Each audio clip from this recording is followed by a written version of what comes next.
Welcome to a feisty Friday here in Maryland at Laurel Park. Keith, we are on Oaks Day. Yeah. Let's get right to it, though. Oaks Day. Oaks Day. You got any top picks? No, I glanced at that race this morning. I was talking to Action Andy about it. That is a good betting race and tough. It is. The Brinker Hall, I think Val's horse that in the the three posts has got a little shot. McPeak's horse ran huge last time and is familiar with that racetrack, no doubt. But I thought that was a good betting race. Let's take a look at our track that we have here today. Let's take a look at that nice green Laurel lawn. Keith, 69. It's sticking around the low 70s today. Swing easy when it's breezy. Just remember that.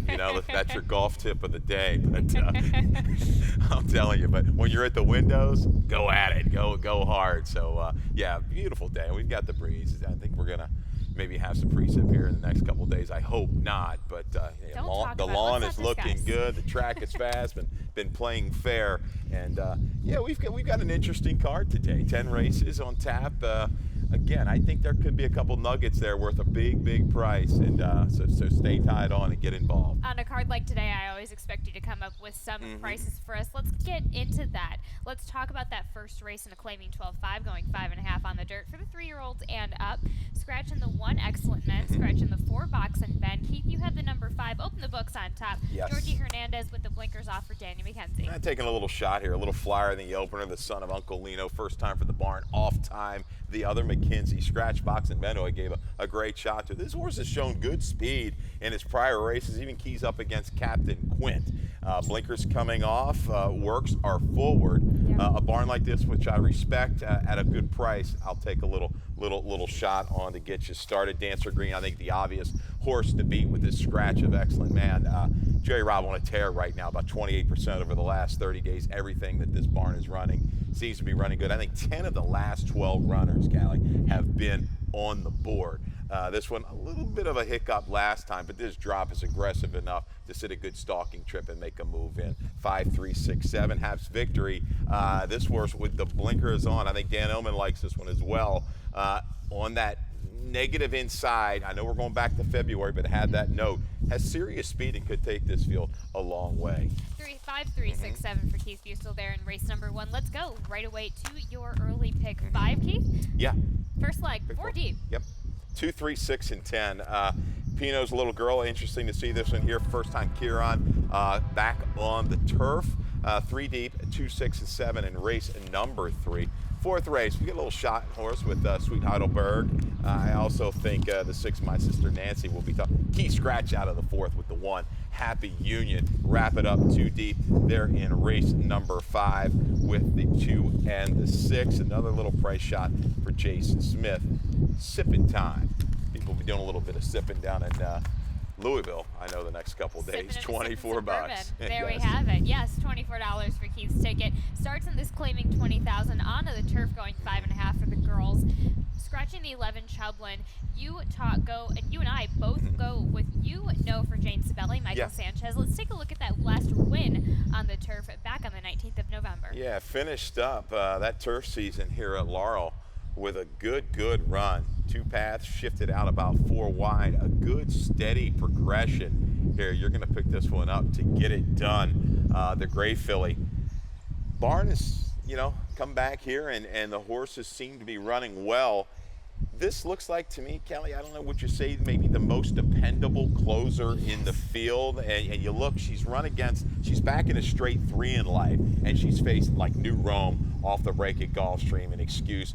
Now a 5-time winner, some other horses that have won multiple times. So I think 3rd off of a break, a race with some speed, no doubt about it, to sit an inside and maybe move out trip like you just saw there in that replay. Absolutely. Talking about the number 6, Amela Panini B for Susan Cooney, a winner last time before being put on the shelf for the winter with Jean Brasino opening up for 2024. Yeah, did not wear the blinkers last time. Sorry about that. We're going to miss on a couple of those per year. I think we've got one tomorrow as well. But Amela Panini B, another barn. The horses have come back with a vengeance. They're running. I like the style that this one has against this group. She keys up against the right kind. You look, you see Bazarati on the page.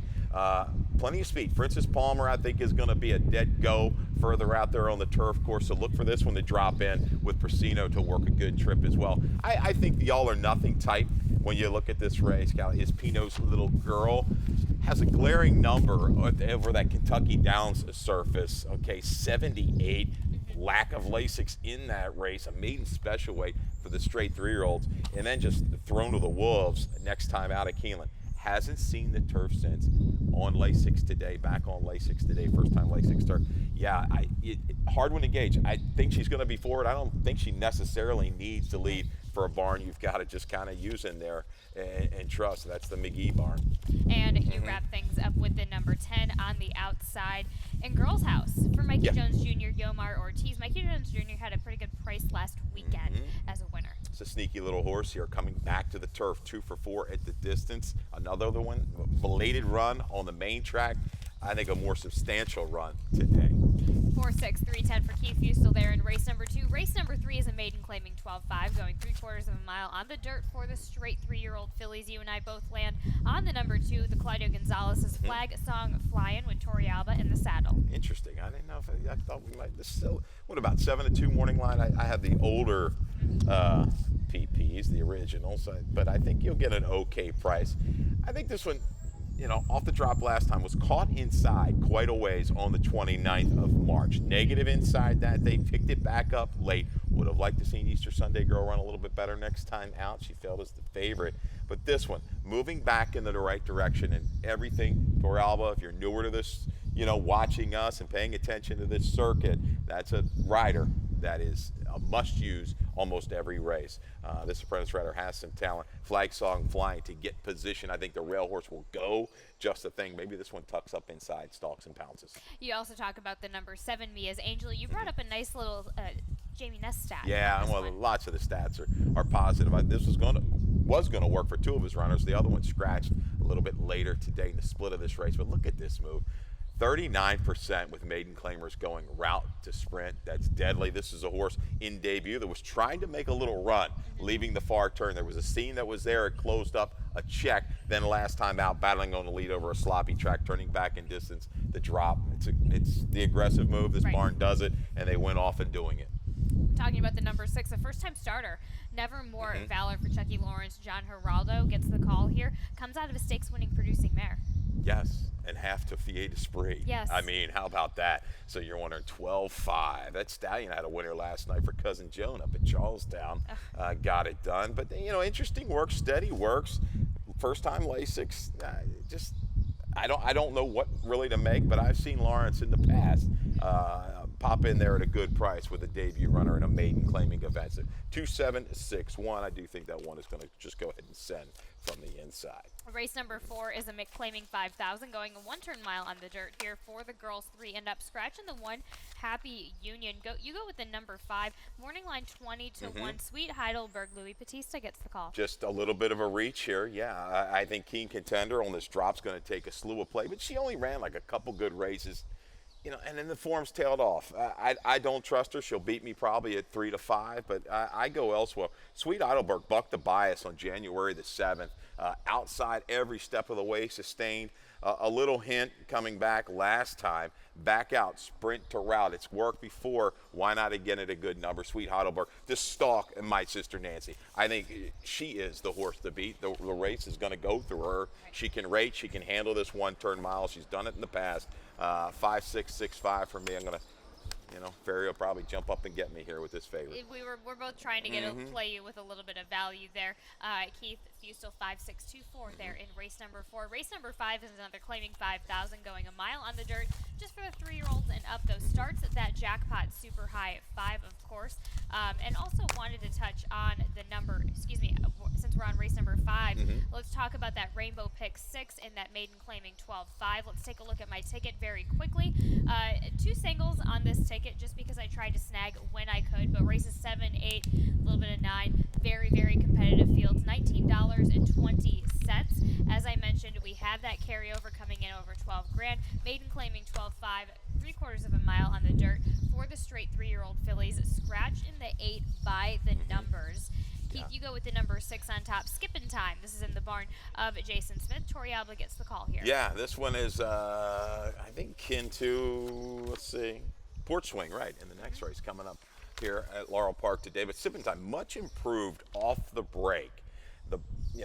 Wore the blinkers 2 races back, nothing. But Lasix going on, something clicked. Showed very good speed. You're comparing internals on April the 12th. There was a split of this race, so you're looking at the other ones, the Faith and Liberty skip through the fire race.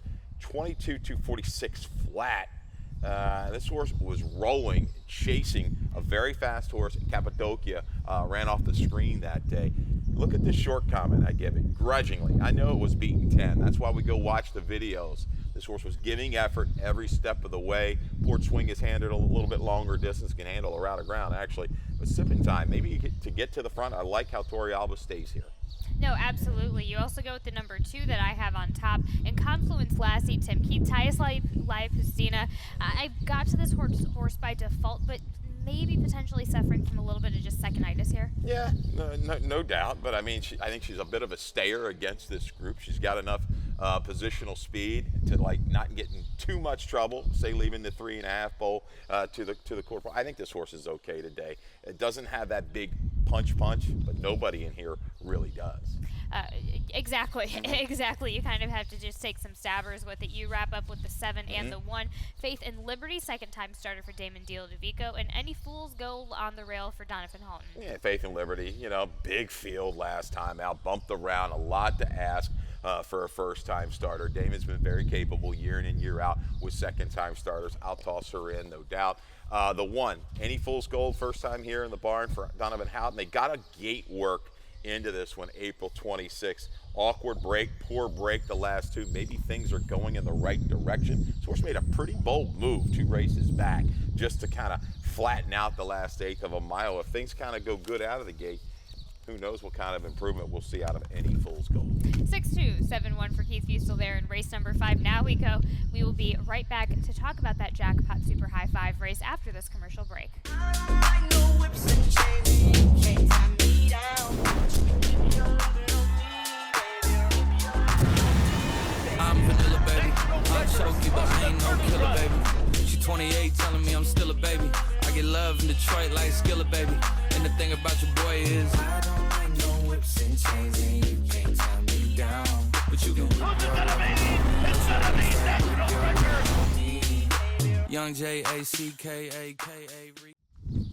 Coming back to that Jackpot Super High 5 race, of course, that pool hit last weekend. Also starts the late pick 5 in this, claiming 5,000 for the 3-year-olds and up, which have not won a race since November 3rd or never won for a mile on the dirt for these 3-year-olds and up. Keith, you and I both land on the number 3, first in the barn for Kieran McGee, working on a dream. Let's take a look at that race where Kieran claimed this one last time out. Yeah, one of the best around here in the Mid-Atlantic, no doubt about it. So when he eyes a horse and goes in at that nickel range, he's very tough right back at the nickel. High strike rate for this barn. Steel Money is a horse that I've liked in the past. He's shown some ability. Been a long time since a win, but he runs well here. Caught 5 wide early, a 3 wide move up to contention. Just can't quite sustain at the same distance he's going to get today.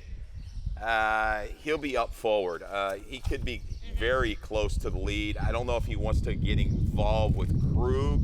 Krug getting those blinkers on, I think, is going to bring some pace. I think Annalise Houdini will be fairly close, but first time in the barn, I'm going to give this one a shot. No, absolutely. I think especially since he's had this one since late March, he's really had some time to let this horse just kind of marinate in his barn a little bit. So fully expect that top effort with a new horse in the barn for Kieran McGee. The number 4 to the outside is Porch Swing. Mario Saray Jr., Georgie Hernandez. Claim this one for 10. Had a run, got a win.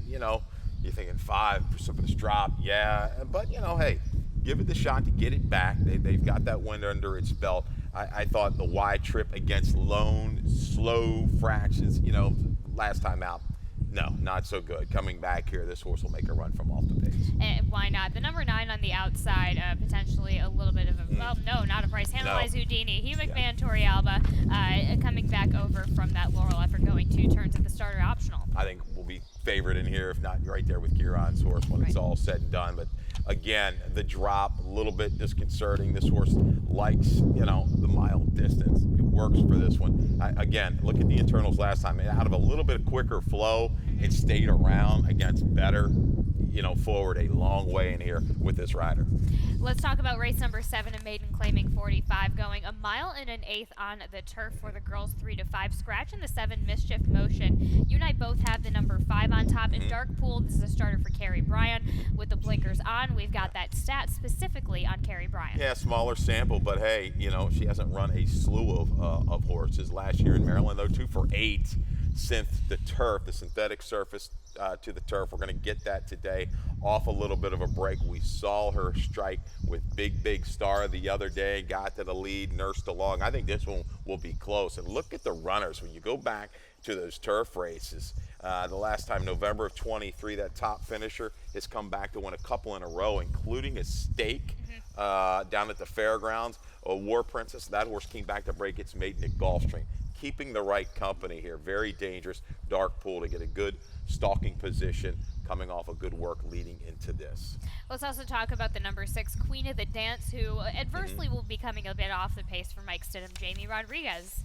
Yeah, it shows a little bit of improvement. A good try, okay over the turf course. 58 hasn't quite shown the ability of Dark Pool, but she's going in the right direction. And talk about another one with a larger sample of synthetic to the turf course. 31% with a 358 ROI is one Michael Stidham. Let's talk about the horse that I had trouble keeping on my ticket, or I was wrestling with on and off. Right up there, Cake's Tap Dancer for Michael Matz, J-Ron Barbosa. This is a team that always teams up well together on the turf. Yeah, unfortunate DQ. Yes, the outer post, bothers me, but has been past the wire first, okay? This horse, there's not a slew of pace. I think with Barbosa, a rider that can get him into contention early, will settle in a good position down the backside, and a capable trainer off the break. We see him year in, year out, bring these horses in fresh, and they run big. Let's talk about Compass Rises. We're covering all of your picks in this race. Okay. Keith, Chucky Lawrence, Kevin Gomez, 6 to 1. Coming decently off of the layoff last year, but had a good punch in that last effort in 2023. Its best number was off of a break, and it runs against Cake's Tap Dancer a few races back on the page. A progression, a little flattening, but a user definitely against this group. A lot of really unproven horse. Mile and eighth, the separator kind of distance. The 4, Love Saga, you throw into the mix. Yes, that would have been my 5th horse. Anything Sean McDermott rolls out, I'm going to pay attention to on the turf. And he's got Toriyama, right? So yes, there's a little bit of a tell for you. That's going to be a fun little mix there. So 5, 6, 9, 3 in race number 7 for Keith Fustel. Back to the dirt in race number 8, going 3/4 of a mile for these straight 3-year-old fillies in this maiden claiming 45. Nice little field here, Keith. You and I still land on the number 3, Kilo Road, Hugh McMahon, Victor Carrasco. We're going to take a look at that effort last time, first time out. Yeah, maiden special weight to the maiden 45. So taking advantage here, the Maryland bred can run without the tag. Really big effort. This horse had some sharp speed, was able to clear early, met the challenge, leaving the far turn, battled. Head and head, inside of a couple rivals from maybe the 5/16 here to upper stretch. Just watch this horse the last 1/8 of a mile.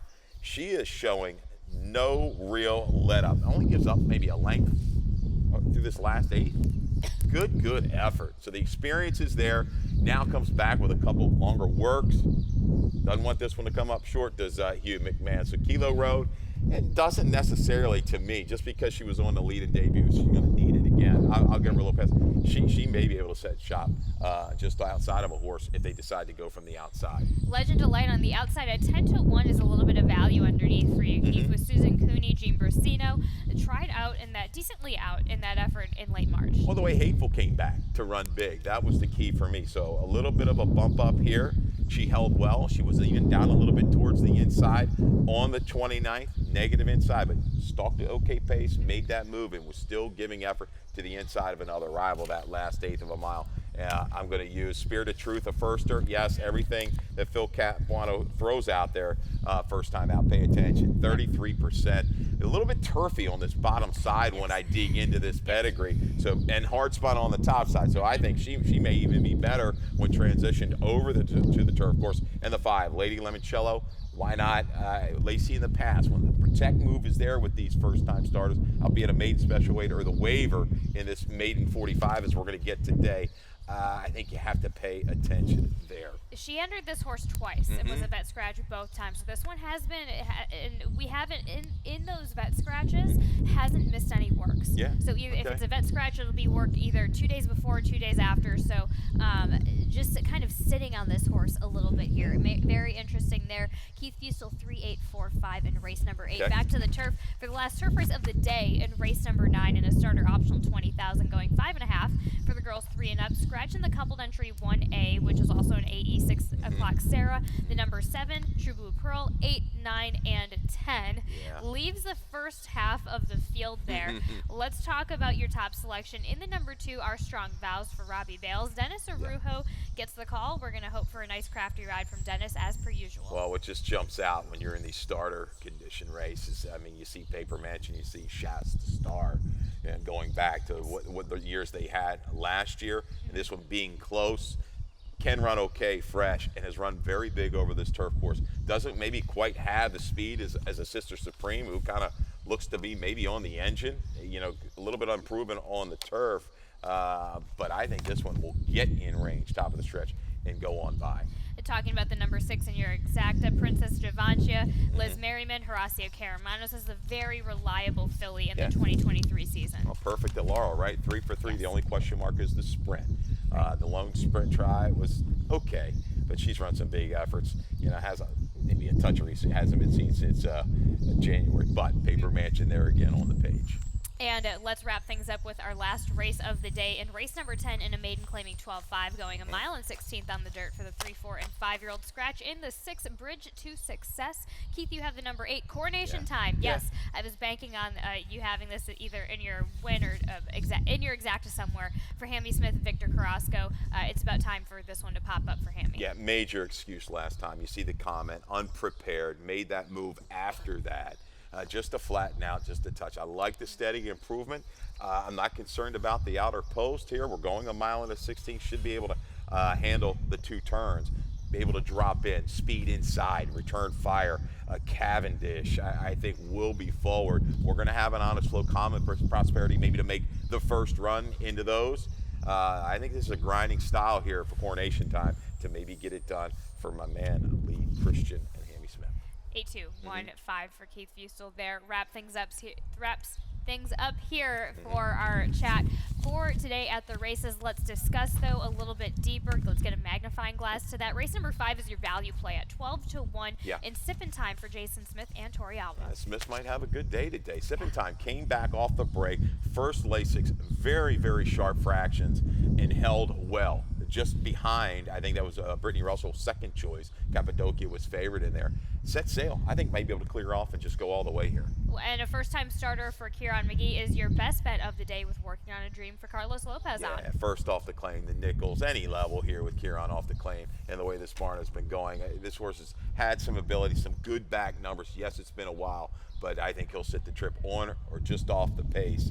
And definitely the bottom is there off of that last race. Call it five wide early. 3 wide made that challenge, gave way grudgingly. I think a major player here.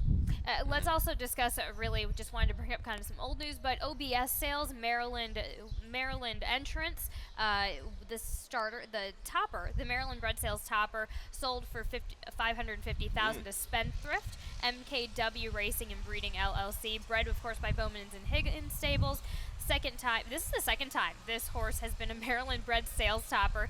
Previously sold for $205,000 at last fall's Fasig-Tipton Mid-Atlantic yearling sale when he was with Becky Davis, and then of course sold for $550,000 to just last week. Also, interestingly enough, just within that, a half sister to Post Time sold for $140,000 to Bakari Bloodstock and Dreamwalkin' Farms from the Demerick sales consignment. So in total, 8 Maryland breds sold for $1,019,000, good for an average of $127,375 with a median of 82.5. There we go. We got some good stuff going around here in Maryland. Yeah. And Monday Morning Quarterback, very versatile horse.